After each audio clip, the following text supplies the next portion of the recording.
Ini karena bicara mengenai Lukas 19, 1-10 ya. Diberikan eh, judul namanya Daya Tarik Kristus dan Perenungan Teologis atas Sakeus dan Transformasi. Karena ini masa Advent ya, penantian daripada kelahiran daripada Tuhan Yesus sendiri ya. Nah, ini ada satu bacaan, Sakeus Lukas 19, 1-10. Yang belum pernah baca, boleh dong baca, silakan. Siapa yang belum pernah baca ya?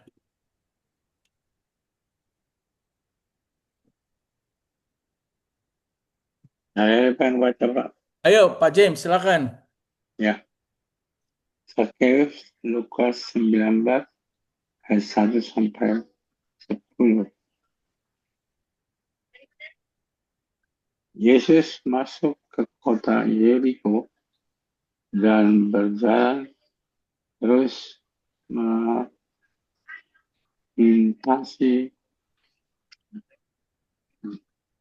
sorry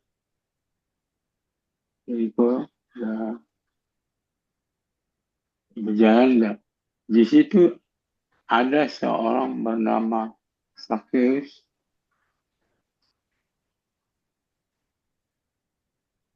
Sorry, kacamata saya ini agak Iya, Pak James, sabar. ini sekarang. Gak apa-apa, baca Injil pelan-pelan gak apa-apa. Oke,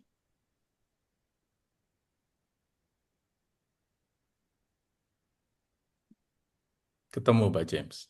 ketemu. Oke, siap. Eh, Siap. Baik. Sakeus Lukas 19 ayat 1 sampai dengan ayat ke-10. Ya, Yesus masuk ke kota Yeriko dan berjalan terus melintas melintasi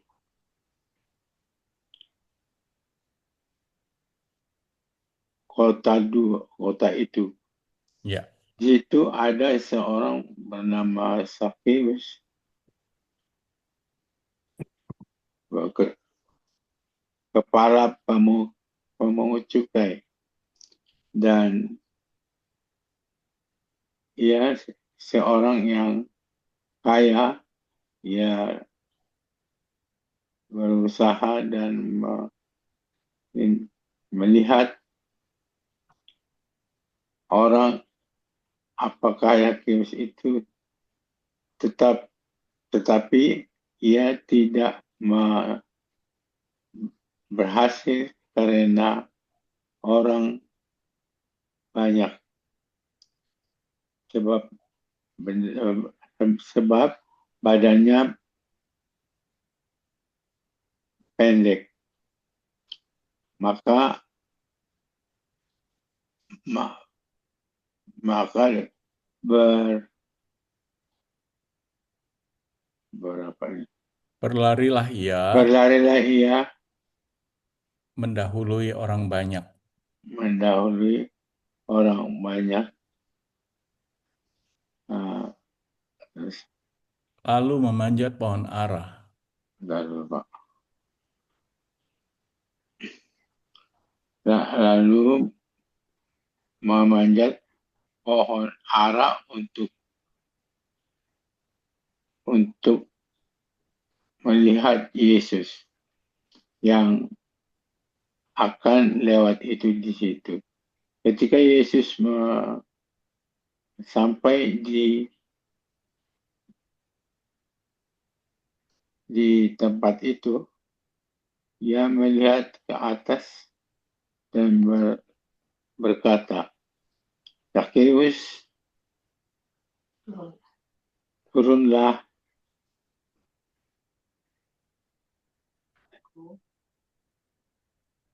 sebentar. Karena kata Yesus sampai ia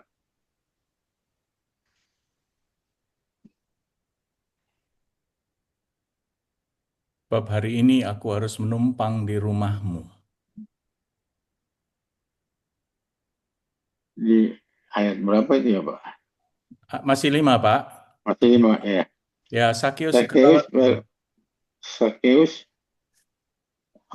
ketika Yesus sampai di Tempat itu, tempat itu, ia dia melihat ke atas. meli- melihat ke atas dan berkata, Sakeus, mengapa Segeralah turun, segeralah turun, sebab hari ini sebab hari ini aku aku harus menumpang. menumpang di rumahmu. Ya, Ah, ya, minta tolong yang lain oke, belum yang dapat lain ya. boleh melanjutkan. Ayat 8, Yang Saya lain, ya, Prof. silakan, silakan, Bu Intan. Mulai dari kembali Lalu, Bu Intan. lalu Sakeus segera turun dan menerima Yesus dengan sukacita. Tetapi semua orang yang melihat hal itu bersungut-sungut. Nah, 7 saya ini. Katanya, katanya, ia menumpang di rumah orang berdosa. Tetapi tetapi Sakeus berdiri dan berkata kepada Tuhan, Tuhan, setengah dari milikku akan kuberikan kepada orang miskin. Dan sekiranya ada sesuatu yang kuperas dari seseorang, akan kukembalikan 4 kali lipat.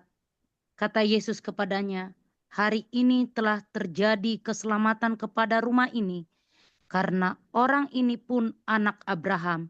Sebab anak manusia datang untuk mencari dan menyelamatkan yang hilang. Amin. Amin. Ya, terima kasih Pak James, Bu Intan, semuanya. Jadi ini jelas bahwa cerita ini menggambarkan ya, bagaimana seorang Zakius, seorang pendosa di mata orang-orang sekitarnya. Karena apa? Dia adalah pungut cukai. Orang kalau pungut cukai di zaman Israel pasti orang yang kejam. Karena dia selalu mau tidak mau kerjanya adalah memungut cukai. Orang nggak bayar, ya sama kayak orang sekarang didatengin apa namanya warok, didatengin itu yang ngambilin apa namanya utangnya itu ya. Saya lupa namanya. Tapi intinya Sakius itu justru orang yang berdosa di mata orang-orang Israel di mata Yesus, tapi justru dia kepengen untuk melihat Yesus. Nah, sampai-sampai walaupun badannya pendek, dia tetap mau ketemu Yesus karena dia sudah mendengar bagaimana Yesus itu mempunyai apa namanya power, mempunyai banyak sekali energi untuk bisa menyembuhkan orang, bisa mengampuni orang, bisa orang yang buta bisa melihat. Tapi karena badannya pendek, dia berusaha untuk ketemu, maka dia masuk dan dia sangat kepengen, dia lari-lari di depan orang banyak sampai dia naik ke pohon ara dan terlihatlah Yesus di sana. Jadi yang kita peringati di sini adalah bahwa role model yang kita peringati pada hari ini, malam ini adalah bukan Yesus sendiri, tapi kita lihat dari sisi lainnya adalah Sakeus.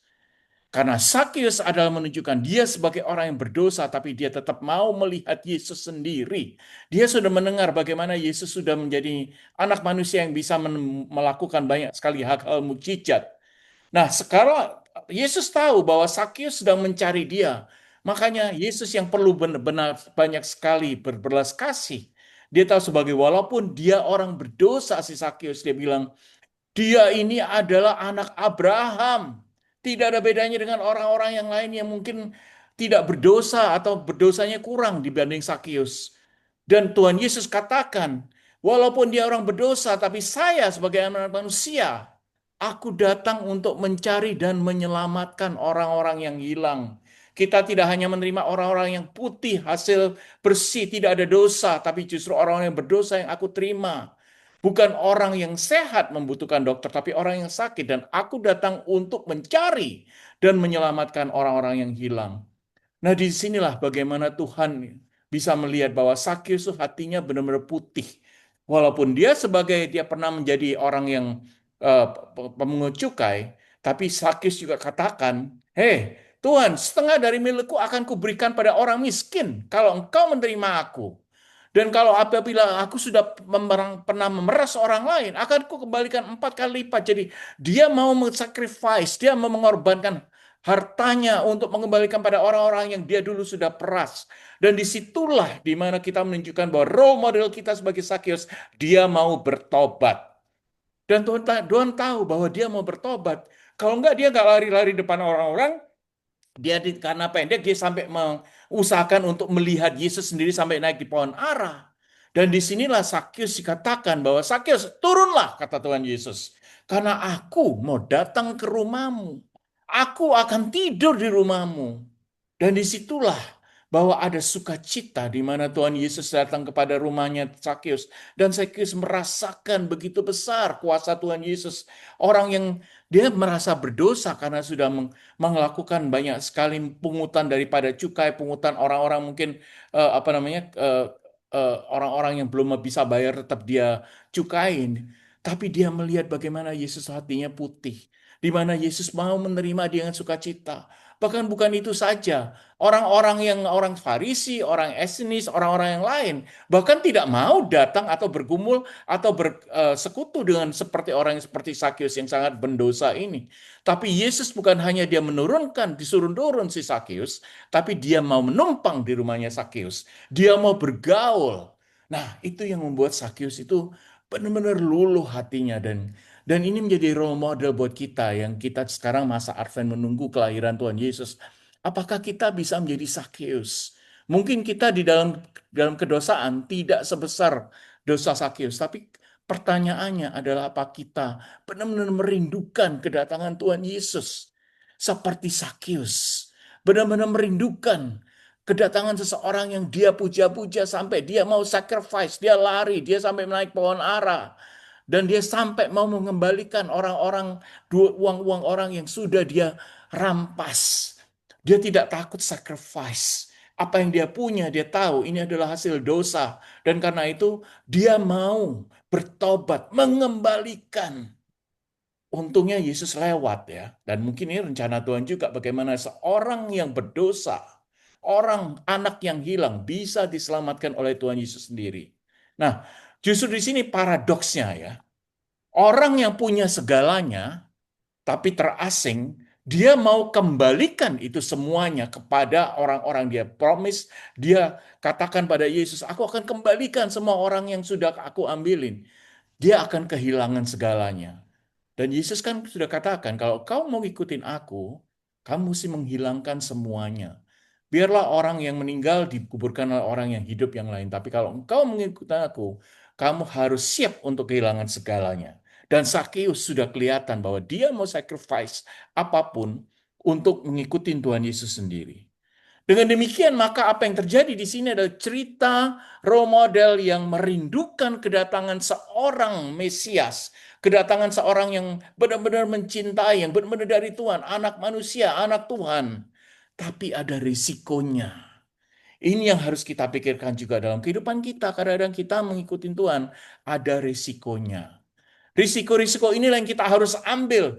Risiko-risiko ini yang harus kita hadapi. Bahwa dia ngambil risiko dalam segalanya untuk supaya dia mendapatkan kasih karunia kepada Yesus. Dan salah satu risiko yang dia angkat adalah pertama kali dia tidak bisa melihat Tuhan Yesus karena badannya pendek, dia naik ke pohon. Dia lari sebelum orang-orang itu ya. Dan ini justru citranya sebagai orang yang benar-benar tadinya dia itu benar-benar pemungut pajak dan lain-lain, dia mempertaruhkan citra itu hanya untuk menunjukkan pada Yesus bahwa dia sangat merindukan Yesus. Jadi kerinduan kita pada Tuhan Yesus juga banyak risiko, tapi itu risiko yang memang harus kita ambil, dan risiko itu yang akan memberikan kita kasih karunia seperti yang Tuhan berikan. Tapi pertanyaannya ini demikian, mengapa Sakeus itu begitu terpesona oleh Yesus? Apa ya yang ia lihat yang akan merubah segalanya? Ya. Nah, kelihatan bahwa Tuhan Yesus datang melihat Sakeus, dan Tuhan Yesus tahu di situ ada orang yang merindukan dirinya, orang yang mau ketemu dia, orang yang mengorbankan segalanya dengan semua resiko. Makanya begitu dia merasakan bahwa getaran Sakeus ada di sana, seorang yang dia harus selamatkan, dia katakan, segeralah turun sebab hari ini aku harus menumpang di rumahmu. Bukan hanya kita hanya bertemu, bukan, tapi aku harus menumpang di rumahmu. Kenapa dia tidak menumpang di rumah muridnya? Kenapa dia tidak memilih orang yang mungkin tidak berdosa? Kenapa dia harus memilih Sakeus? Jawabannya adalah tadi, bahwa aku datang untuk mencari anak-anak yang hilang. Aku datang bukan untuk menyelamatkan yang sudah baik, tapi justru yang kurang baik ini. Mungkin kita merasa kurang baik, kita yang harus diselamatkan. Tapi apa yang dihadapan Sakeus? Kenapa dia sangat merindukan bertemu dengan Yesus? Yang pertama adalah Yesus punya karisma. Yesus punya otoritas. Dan dia sudah mendengarkan bahwa Yesus bisa menyembuhkan orang yang sakit. Yesus bisa melawan orang-orang Farisi. Yesus bisa marah di mana tempat itu dibuat bait Allah, dibuat tempat maksiat, tempat buat bisnis dan lain-lain. Dan dia melihat di mana Yesus itu adalah orang yang penuh otoritas, tapi tidak menghakimi. Dia bukan seperti hakim-hakim yang lain yang menunjukkan orang kesalahan orang lain atau menjadi jaksa. Tidak. Justru otoritas yang sangat mempunyai belas kasihan. Otoritas yang membawa orang lain datang ke dalam kerajaan Allah. Disitulah Sakeus melihat bahwa dia adalah otoritas yang benar-benar mempunyai moralitas yang tinggi, tidak menghakimi. Sebagai suatu pribadi yang benar-benar bisa menyelamatkan. Bukan pribadi yang mengancam. Disitulah keberadaan daripada Sakeus. Hei, aku sudah melihat engkau ya Tuhan. Maka aku akan berikan semua apa yang aku rampas dari orang lain karena aku merasa berdosa. Sakeus dengan caranya sendiri dia bisa merasa bertobat hanya dengan melihat Yesus. Hanya dengan dipanggil Yesus. Di mana dia dipanggil namanya Sakeus. Turunlah, aku harus menumpang di rumahmu. Itu berarti Sakeus merasa diakui keberadaannya sebagai seseorang yang berdosa, tapi dia diterima oleh anak Tuhan. Diterima oleh anak manusia sebagai Tuhan sendiri. Disinilah bahwa cerita mengenai Sakeus ini begitu besar. Apakah kita bisa menjadi merindukan Yesus seperti Sakeus, merindukan beberapa Yesus, di mana Yesus sendiri bertindak sebagai orang yang mau menerima siapapun kita. Kita punya dosa, kita tidak punya dosa, kita punya masalah, kita tidak punya masalah. Yesus tetap mau menerima. Apabila kita dengan keadaan yang bermasalah besar, Yesus pasti akan membantu kita. Seperti juga Sakeus mempunyai masalah dengan pekerjaannya. Tapi apa yang Yesus lihat adalah iman dari Sakeus. Apa yang Yesus tatap dari Sakeus adalah bahwa Sakeus adalah orang yang berdosa, tapi dia mau bertobat. Inilah ya teman-teman ya, pertobatan kita yang Tuhan nantikan pada waktu masa Advent sebelum kita memperingati kelahiran Tuhan Yesus. Ini yang Tuhan Yesus lihat dari kita ya. Kita tidak akan dihakimi, tapi kita akan lihat berapa pentingnya hati kita untuk merindukan dan bisa mendatangkan Tuhan Yesus di dunia dalam kehidupanku sendiri. Ya. Nah, sehingga apa yang terjadi? Tuhan Yesus tuh bisa merasakan bahwa Sakeus itu ada di sana. Yesus bukan orang yang kelihatannya, wah, matanya keluar sini, dia bisa melihat orang berdosa. Tidak. Tapi justru dia melihat bahwa Sakeus, dia tahu bahwa Sakeus ada di atas pohon ara. Sehingga Tuhan Yesus merasakan bahwa dia harus memanggil orang-orang pendosa. Dia harus merasakan bahwa dia orang-orang yang mendosa, yang mencari dia, yang merindukan dia, yang menantikan daripada Sang Mesaya. Seorang yang bisa mengembalikan daripada moralitas orang yang sudah bersalah.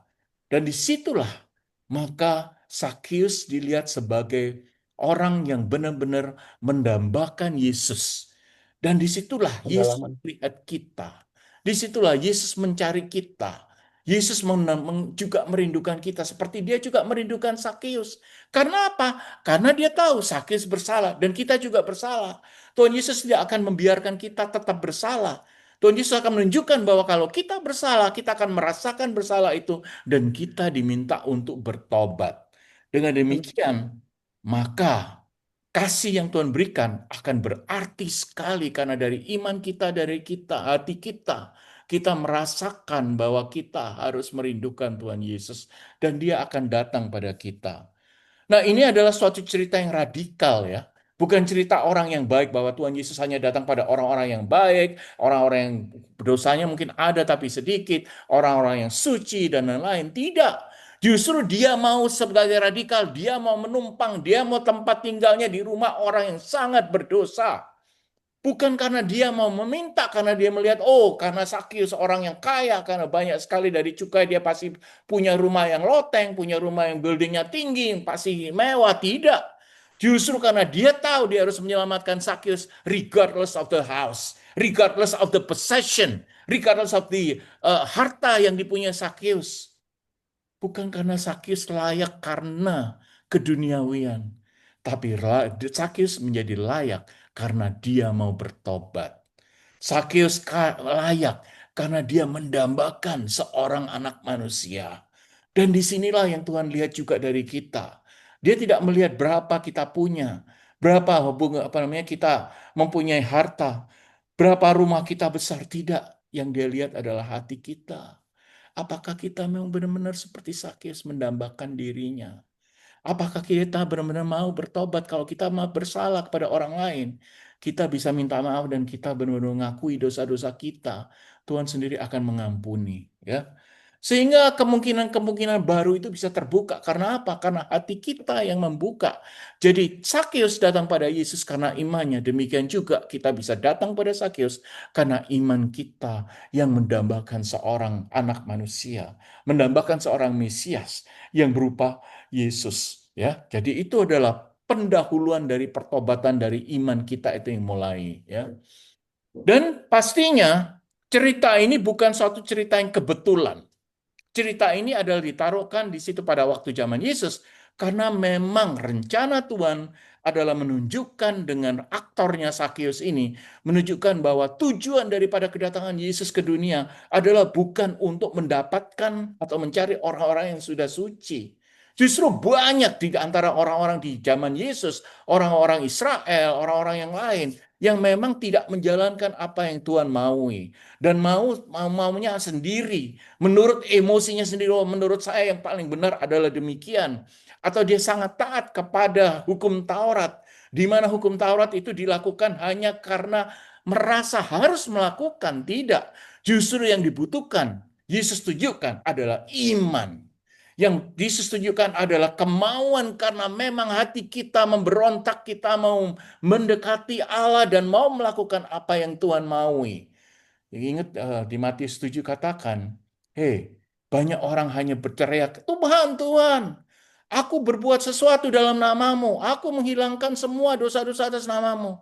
Tapi kata Tuhan demikian, kapan aku tidak kenal kamu, walaupun kamu sudah banyak sekali memanggil namaku Tuhan, Tuhan. Tapi kamu tidak pernah melakukan apa yang Bapakku minta untuk kamu lakukan. Kamu selalu bertumpu pada dirimu. Kamu selalu bertumpu kepada egomu dan kemauanmu sendiri dan pikiranmu yang merasa benar selalu. Tapi kamu tidak pernah melakukan apa yang Bapakku minta. Nah, ini yang Tuhan tidak mau, Tuhan Yesus. Kalau kita merindukan Tuhan seperti Sakius. Sakius kalau dia merasa pembenaran diri pribadi sebagai seorang yang pemungut cukai, sebagai dia merasakan kalau dia hanya memikirkan diri sendiri, maka saya berhak kok karena pekerjaan saya ada pekerjaan legal. Zaman itu memang pekerjaannya legal. Secara legal dia boleh memungut cukai, membuat disetorkan kepada kaisar. Memang itu adalah pekerjaan yang bukan illegal. Tapi di mata Tuhan, itu kalau kamu melakukan dengan baik, kalau orang kaya kamu cukai dan mereka bisa bayar, oke. Tapi justru pemungut cukai, masalahnya zaman itu adalah orang miskin yang tidak bisa kaya. Mereka mendatangkan orang-orang untuk merampas semua kemuliaan mereka orang-orang yang miskin. Padahal kita tahu bahwa Tuhan itu selalu memihak pada orang-orang yang kurang beruntung, orang miskin.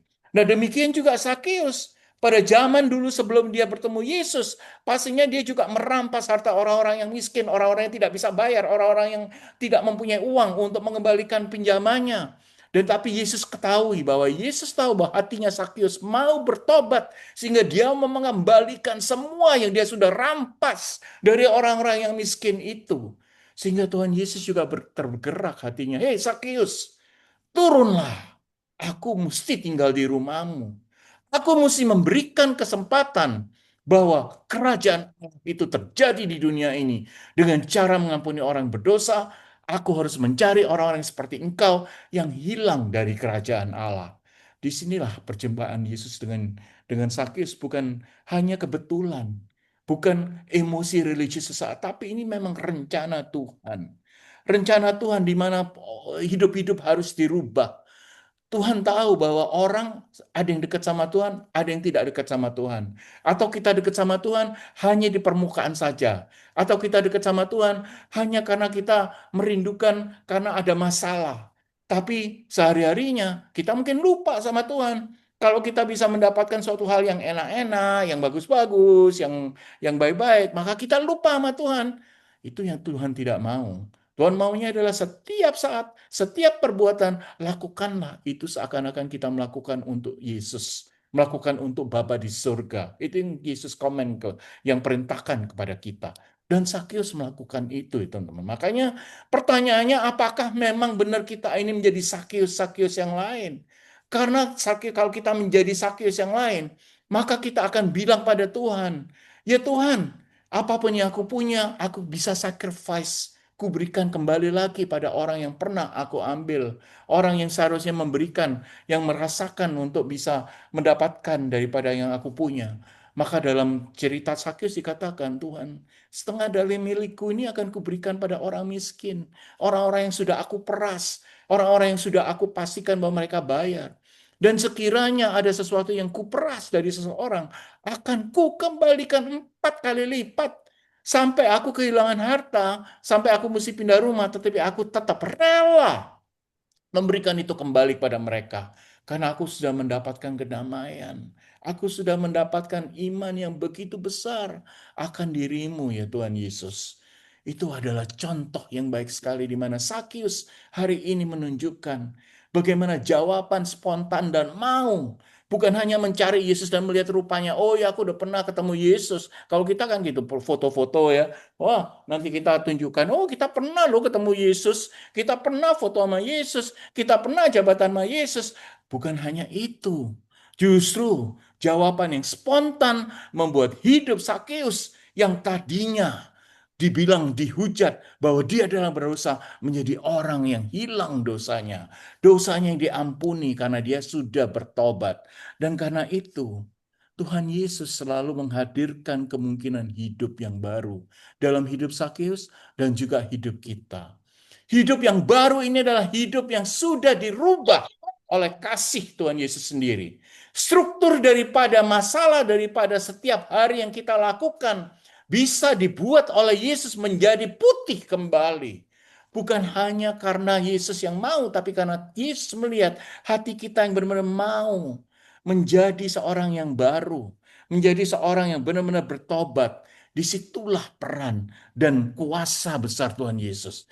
Sehingga memang ini adalah cermin dari masa kita. Kita tunjukkan, kita menunggu kelahiran Yesus tanggal 25 Desember, masa Natal. Setelah itu bukan berarti kita tidak menjadi Sakeus terus. Seumur hidup kita harus menjadi Sakeus. Tapi masa Natal ini kalau kita merasakan bahwa kita itu jauh dari Tuhan, jauh dari Yesus, kemarin tuh kok terlalu sibuk dengan keduniawian, dengan apa yang aku rasakan, tapi kok belum merasakan Tuhan, kok masih kosong. Marilah kita bercermin diri kita sendiri. Bagaimana kita bisa menjadi Sakeus. Bagaimana kita bisa merindukan Tuhan sehingga Tuhan akan selalu datang. Dia rindu pada kita juga kok. Tapi kalau hidup kita masih terkungkung oleh kebiasaan-kebiasaan lama di mana ego kita, pikiran kita masih mengungkung kita dan hati bukan memikirkan Tuhan, tapi kita memikirkan diri sendiri. What's in it for me? Instead of what's in it for God. Itu yang Tuhan tidak mau. Dengan demikian menjadi Sakeus adalah harus berani untuk bertobat dan sacrifice seperti Sakeus sudah lakukan. Jadi nomor satu kita harus melakui bahwa kita merasakan kehilangan Tuhan Yesus. Kerindungan terdalam, itu yang Sakeus lakukan. Ya, bukan hanya rutinitas religius ya doa bla bla bla ya Tuhan Tuhan. dan lain-lain. Tapi justru kerinduan itu ada dalam hati kita, bukan dari mulut kita. Ya. Yang kedua, kadang-kadang kita harus mengambil risiko yang mungkin kita malu melakukan. Apa misalnya? Oh, minta maaf. Minta maaf tuh gampang kelihatannya, tapi susah dilakukan. Karena seringnya ego kita itu begitu besar. Sehingga kita tidak memberikan kesempatan untuk kita meminta maaf. Atau mengampuni orang lain. Atau mengaku salah.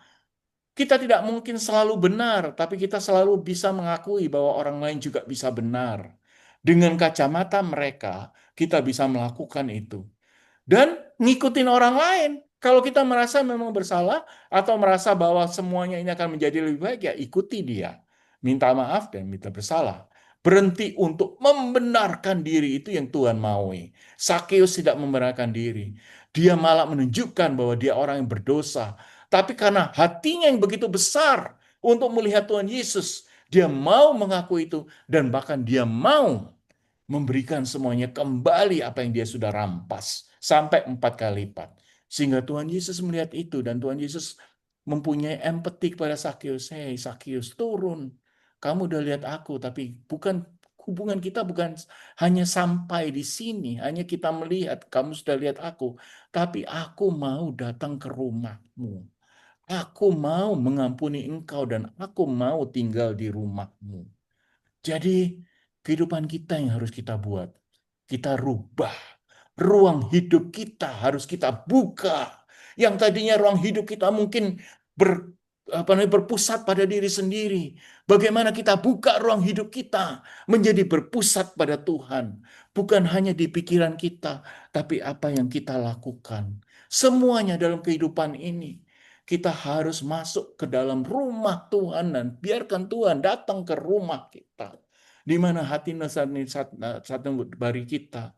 Tuhan Yesus sudah datang dengan Roh Kudus dan dia akan merasakan bagaimana kita bertumpu kepadanya. Ya. Jadi kalau kita ada masalah dengan kekosongan batin, misalnya aku udah berdoa, tapi aku kok merasakan bahwa aku kosong ya hatinya ya. Aku merasa jauh dari Tuhan. Aku kok nggak deket sama Tuhan. Ya memang aku berdoa, apapun doa yang aku lakukan, doa syafaat, doa novena, apapun yang doa lakukan, tapi kok hatiku masih kosong. Disinilah ya teman-teman, menjadi Sakeus harus mengambil risiko, harus mau proaktif. Ya, Sakeus menunjukkan keproaktivitasan dia mendekati Tuhan Yesus. Sampai jauh-jauh dia udah lari. Sampai jauh-jauh dia bisa naik ke atas pohon ara supaya bisa melihat Tuhan Yesus. Dia tidak berharap bahwa Tuhan Yesus menyapa dia loh. Dia itu hanya memanjat pohon untuk melihat bagaimana sih modelnya Tuhan Yesus yang dilulukan ini. Dengan demikian, kalau kita mau menjadi Sakeus, kita bukan hanya melihat tapi kita dikasih kesempatan oleh Tuhan untuk bercakap-cakap dengan dia. Bercakap-cakap artinya apa? Kita tidak sibuk-sibuk sendiri, tapi kita membuat waktu di mana Tuhan bisa bercerita kepada kita. Tuhan bisa memberikan clue kepada kita. Tuhan bisa memaafkan dan memberikan pertobatan bagi diri kita. Dan kerinduan yang dibuka dari dalam hati kita sampai yang terdalam ini, yang akan membawa kesejahteraan dalam kehidupan kita. Itulah kekosongan batin yang akan diisi. Karena Sakeus sendiri pasti merasakan kekosongan batin. Dia sudah berkelimpahan hidupnya. Sebanyak orang yang berkelimpahan hidupnya pasti menginginkan hanya hartanya. Bukan pada Yesus, bukan pada Tuhan. Tapi justru dari kekosongan batin, Yesus lihat ini adalah anakku yang sudah hilang. Yang aku harus isi kembali dengan apa yang dia punyai. Yaitu iman kepadaku. Yang mengharapkan bahwa aku akan memberikan semua kesejahteraan padanya. Bukan kesejahteraan dalam bentuk harta, tapi kesejahteraan berbentuk batin yang religius, batin spiritual, di mana dia merasakan adanya Allah Bapa di dalam kehidupannya. Itu yang Tuhan Yesus katakan pada Sakeus, itu juga yang Tuhan Yesus mau katakan pada kita saat ini. Ya. Jadi teman-teman, kita lakukanlah pertobatan, kita lakukanlah kedatangan dan kita mau merasakan kedatangan Tuhan Yesus dalam diri kita. Mungkin zamannya Sakeus dia bisa melihat Tuhan Yesus. Mungkin zaman itu tidak ada di foto. Tapi zaman sekarang pun kita bisa merasakan. Kita bisa melihat Tuhan Yesus. Kalau kita nggak berasa, nggak bisa membayangkan, coba kita cari foto Tuhan Yesus dan bicaralah pada foto itu seakan-akan kita bicara kepada Tuhan Yesus sendiri. Bagaimana kita bisa merefleksikan Tuhan Yesus mau datang dalam diri kita, bahwa keadilan yang Dia berikan memang untuk kita, bukan nunggu sampai kapan-kapan, tidak. Justru saat ini Tuhan Yesus katakan, hari ini telah terjadi keselamatan.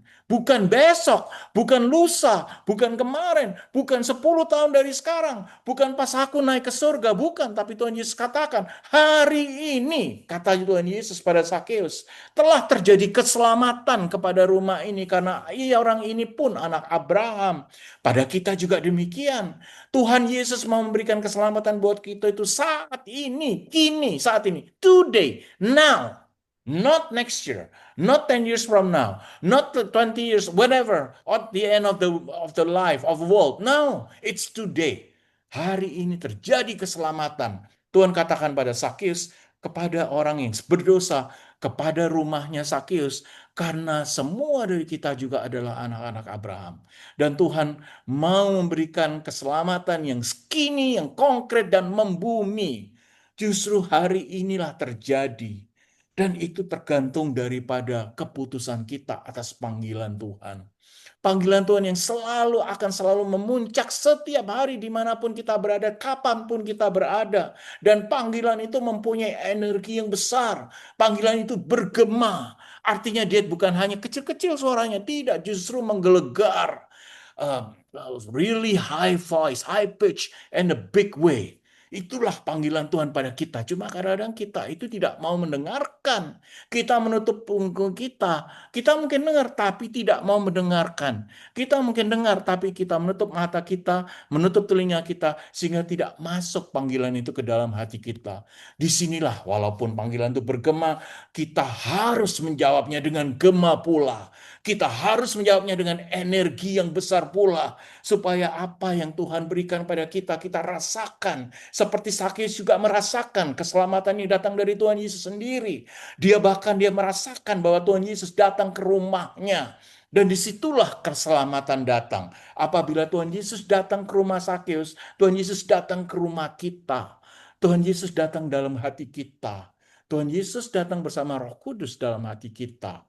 Tuhan Yesus bukan hanya datang karena kita merayakan Natal di pohon Natal, di suara pohon kita. Saya juga mendengarkan daripada kita mendengarkan lagu-lagu Natal. Bukan hanya itu. Itu hanya yang di surface level, tapi justru di dalam hari kita di mana kerinduan kita pada Yesus. Dan Yesus akan menengadahkan, melihat kepalanya, menengok kepada kita. Dan dia akan manggil nama kita. Seperti juga dia mencari Sakeus di atas pohon ara. Dan dia memanggil Sakeus dari di atas pohon ara. Sehingga kita harus menegaskan kembali bahwa Tuhan Yesus mau hadir dalam hidup kita. Tuhan Yesus mau memberikan keselamatan. Biarkan dia masuk dalam hati sanubari kita, sanctuary, di dalam kita di mana Roh Kudus berada. Dan disitulah kalau kita berharap bahwa Tuhan Yesus mau datang, maka keajaiban-keajaiban itu akan terjadi seperti yang terjadi pada Sakeus. Di mana dia orang yang berdosa pun dia mau diselamatkan dan dia dapat keselamatan. Dan dia akan mendapatkan kebaikan walaupun dia harus sacrifice dengan risiko yang harus dia lakukan. Dan dia secara proaktif mau mengorbankan apa yang dia punyai karena dia tahu dia risiko itu. Tapi justru terang Tuhan Yesus dalam kedatangan dia akan menembus semua kegelapan yang tidak mungkin kita harapkan bisa terjadi pada kita, tapi tetap bisa datang pada kita. Ya. Sehingga teman-teman disitulah cerita mengenai Sakeus, disitulah kita berasa bahwa Natal ini adalah bukan Natal yang kosong, tapi justru sampai sekarang, sampai Natal dan seterusnya, marilah kita jadi Sakeus, marilah kita merindukan Tuhan Yesus, marilah kita biarkan Tuhan Yesus datang mendapatkan keselamatan di rumah kita, di atas hati sanubari kita, in our sanctuary, in our heart, supaya Tuhan bisa berkembang dengan caranya dia. Tapi kalau kita tidak merindukan dia, bagaimana dia tahu bahwa dia harus datang ke rumah kita? Dia akan melihat hanya kita orang yang cuek-cuek saja, orang yang tidak acuh, orang yang tidak care sama dia. Tapi kalau kita benar-benar care seperti Sakius, walaupun kita dosanya besar, akan dihilangkan. Asal kita bertobat. Disitulah, let's be another Zacchaeus in our life. So that God comes in our heart and He will build kerajaan Allah, the kingdom of heaven in our heart. Terima kasih ya teman-teman. Tuhan berkati buat kita semua. Kita dengarkan satu lagu sebelum kita tutup dengan doa.